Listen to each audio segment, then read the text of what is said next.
one who had the courage and the insight to reach for the skies. Yes. Radio City Music Hall, from the wealth of David Rockefeller, who did what? He drilled for oil.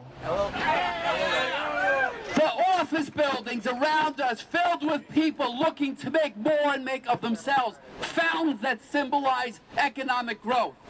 We're in the center of what should be the most conservative city in the world. But I'm told it's not. I'm told that New York is a liberal city. You know, I don't buy that. New York offers as one reporter told me earlier, has this enormous social safety net.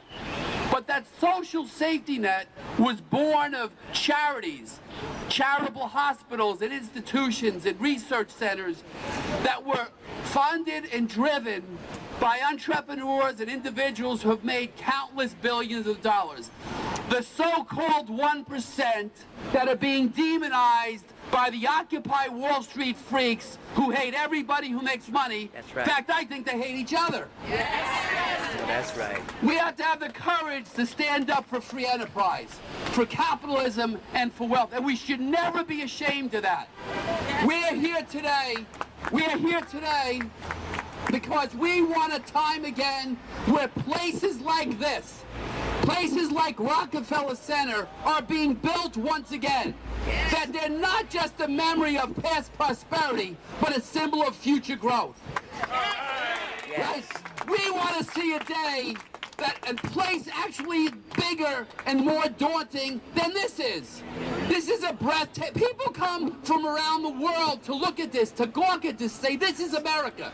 This is America. And this is going to be the future of America. And we're not going to stop till we put an end to the failing agenda of Barack Obama and his sidekicks, like a man named Ben Bernanke. Yes. Yes.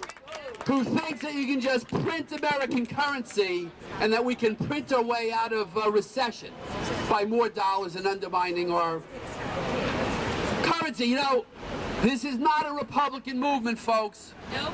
This is a conservative movement to return ourselves to free market capitalism. Amen. I want to introduce to you a lady who symbolizes this movement, Barbara Stanton.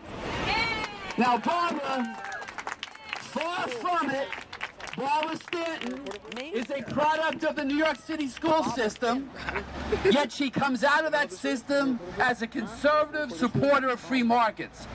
Barbara is a member of the Democrat Party who will not be told what to do, who will not be pushed around, who does not believe that there's any war on women. If anything, there's a war being led by women like Barbara to defend free markets and capitalism. Ladies and gentlemen, represent Barbara Stanton. Barbara. Thank you so very much. It's my pleasure to be here with you today. And thank you so much, Steve Lonegan, for what you're doing for America. We are gathered here today because we know that the agenda of Obama has failed Americans. We do believe in capitalism and the free market. We believe that the unemployment should not be where it is today. And it has affected the inner city very drastically. At least 40% of our young people are not able to find work. That is unacceptable for America. That is unacceptable regardless of what party you're a member of. Doesn't make any difference. As Steve has told you, I am a registered Democrat, but I refuse to be controlled. I want my liberties. I want my freedoms. And I know here in America, if I work, there's no limit to how far I can go. Only in America. Only in America. That's why we're standing up. That's why we're marching. That's why we're fighting back. We're tired of all of this debt.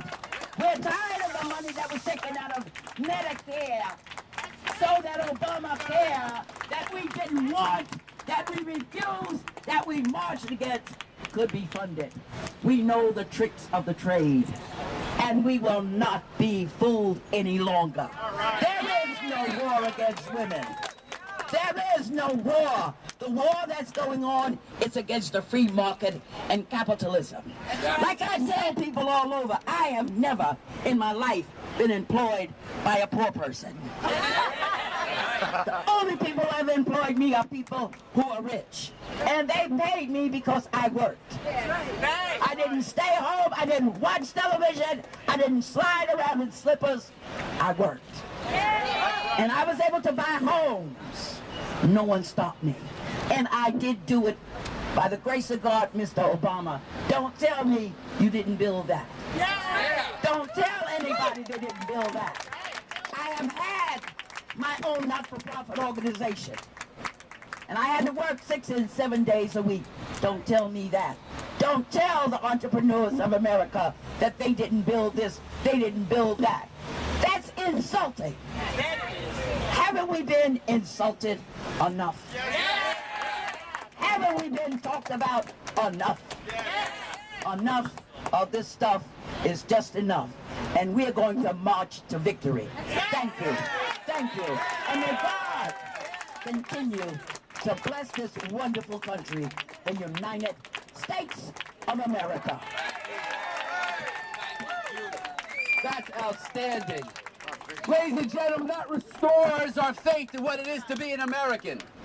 And at Americans for Prosperity, we represent millions of grassroots activists from all walks of life from across this nation who share one value: the right to be free, a belief in our liberty, and a desire to succeed, and to watch everyone succeed. You know, folks, a lot of the talk you're hearing now is about jobs. What I hear is about jobs. The Republicans are talking about jobs. The Democrats are talking about jobs. I want to talk about freedom. Because if you give us freedom, we'll create all the jobs we need. If you give us liberty, we'll create more prosperity. And we'll create a time, not that we need more jobs, but that we need less jobs. So more people will have the wealth they want to enjoy their lives. Under this model today, under this failing agenda, they want every American to have a job so every American can work to support the government. We want to support individual liberty. And we've seen an agenda similar to this in the world that succeeded, I guess, in their own way in achieving what they wanted. It started in Cuba in 1953 under a man named Fidel Castro. Now, Fidel Castro didn't believe the wealthy paid their fair share. He wanted them to pay more. Fidel Castro said, you know, you guys didn't do that yourselves. You need to share that with the rest of us. That's communism. Then what happened? Then what happened? And now the people in Cuba live under a pall of darkness, under a dumbed-down economy, can only wish they could live like Americans, repressed and unable to get out of their own country, but some people did get out in time. I want to introduce to you a gentleman named Matt Perez. Matt Perez is a refugee who escaped Fidel Castro. I want you to hear first